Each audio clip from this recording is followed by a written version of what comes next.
नमस्कार, मैं निखिल आप सभी का आजादी के अमृत महोत्सव के इस पहले एपिसोड में बहुत बहुत स्वागत करता हूं। जैसा कि मैंने आप सभी से वादा किया था कि आप सभी के साथ आजादी का ये अमृत महोत्सव मनाने के लिए मैं कविताओं की एक बड़ी सीरीज लेकर आऊंगा।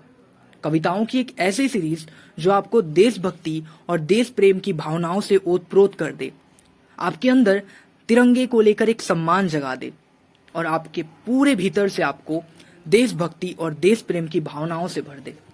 फिर आपके अंदर से देशभक्ति और देश प्रेम के स्वर प्रफुल्लित होकर, आनंदित होकर इस पूरे व्योम मंडल में छा जाएं।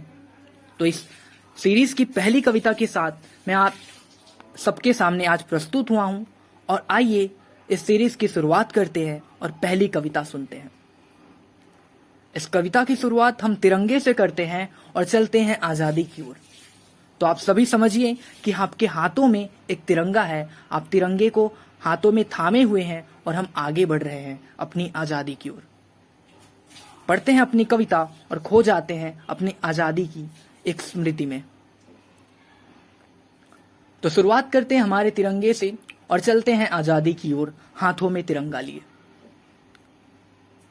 कविता की पंक्तियां कुछ इस तरह हैं कि वो 3 रंगों से बना तिरंगा, जिसके मध्य में है अशोक चक्र जड़ा, जिसके आधार को स्थिर करने में मेरे देश का हर शहीद था हुआ खड़ा। मैं उस तिरंगे का गान गाता हूं, हर क्षण हर पल बस उसका ध्यान लगाता हूं। वो तिरंगा मेरा मान, मेरी शान, मेरा अभिमान, मेरा स्वाभिमान है। उस तिरंगे के चरणों में सब कुछ अर्पित है, मेरा जीवन, मेरी गति सब कुछ समर्पित है। तिरंगे की छाया में रहकर ही मैं आज यहाँ खड़ा हूं। इतने से इतना बस उसे देख बढ़ा हूं, इतने से इतना बस उसे देख बढ़ा हूं। जब कभी उसे देखूं हृदय प्रफुल्लित हो उठता है, मन हर्षित तन गर्वित स्वर आनंदित हो उठता है। जो जीवन मिले दोबारा तो भारतीय ही बनूंगा, मैं निखिल शक्तिवासी प्रांत छत्तीसगढ़ ही चुनूंगा, प्रांत छत्तीसगढ़ ही चुनूंगा। ये आजादी जो नभ में छाई है, सब बरसों की हमारी तपस्या है। ये आजादी जो नभ में छाई है, सब बरसों की हमारी तपस्या है। मेरे पूर्वजों के दिन रात की मेहनत है, प्रत्यक्ष प्रेरित छाया उनकी प्रतिकाया है, उनकी प्रतिकाया है। ना जाने कितने शेखरों ने यहाँ खून बहाया है, ना जाने कितने शेखरों ने यहाँ खून बहाया है। ना जाने कितने भगतों ने खुद को सूली चढ़ाया है, ना जाने कितने भगतों ने खुद को सूली चढ़ाया है। ना जाने कितनी माएं बिलख बिलख कर रोई हैं, ना जाने कितनी माएं बिलख बिलख कर रोई हैं। ना जाने कितनी प्रेमिकाएं विरह व्यथा में सोई हैं, ना जाने कितनी प्रेमिकाएं विरह व्यथा में सोई हैं। माना उस समय अंधेरा बड़ा घना था, पर चैन की नींद सोना ही तो मना था। माना कि उस समय अंधेरा बड़ा घना था, पर चैन की नींद ही सोना वहां पे मना था।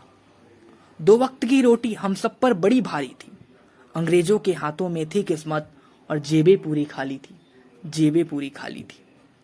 फिर ठान लिया हमने तनकर, आजादी की अलख जलाएंगे, गुलामी से हटकर एक आजाद भारत बनाएंगे, एक आजाद भारत बनाएंगे।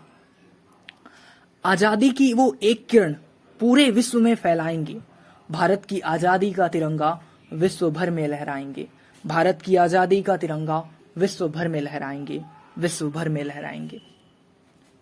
और आज वो दिन है जहां हम देखते हैं कि भारत की आजादी का तिरंगा सचमुच पूरे विश्व में लहरा रहा है। अभी हाल फिलहाल के ओलंपिक की बात करें, जहां पर हमने गोल्ड मेडल लेकर आया, हम वहां पे बात करें तो जिस तरह जब भी हमारा तिरंगा लहराता है, हर भारतीय का सीना चौड़ा हो जाता है। बात तब की थी जब हम गुलामी में रहते थे। गुलामी ऐसी थी जिसको बयां कर पाना हमारे लिए बड़ा मुश्किल है। उस समय जो क्रांतिकारी थे, जो हमारे देश के स्वतंत्रता सेनानी थे, जो उस समय के नेतागण थे, उस समय के जो महापुरुष थे, वो जानते हैं कि गुलामी क्या थी। उन्होंने गुलामी से आजादी की प्रकाश की और हमें ले जाने के लिए क्या कुछ नहीं किया। अपना जीवन, अपना धन, अपना संपदा सब कुछ अपना समर्पित कर दिया, अपने देश को अर्पित कर दिया। तभी आज हमें आजादी मिली है। और आज समय है उनके मेहनत की और उनके बलिदानों का जो कर है वो चुकाने की। वो कर हम कैसे चुका सकते हैं? वो कर चुकाने का बड़ा साधारण सा तरीका है, बड़ा आसान सा तरीका है कि हम तिरंगे का सम्मान वर्ष भर के 365 दिन करें, दिन भर के 24 घंटे करें, जब तक हम जीवित हैं तब तक करें और जीवन पर्यंत भी करें।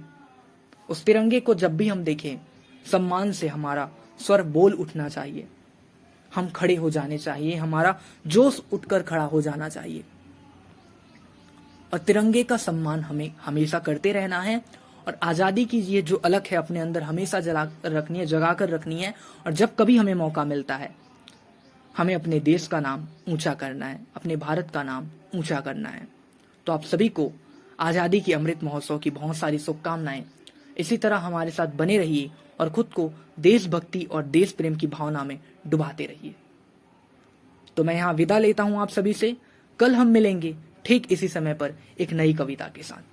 आप सभी का मुझे सुनने के लिए बहुत बहुत धन्यवाद। Stay supporting, stay learning. Thank you for listening me and see you soon. हम मिलते हैं कल की कविता में, साथ में आज़ादी के अमृत महोत्सव को मनाते हुए। अलविदा।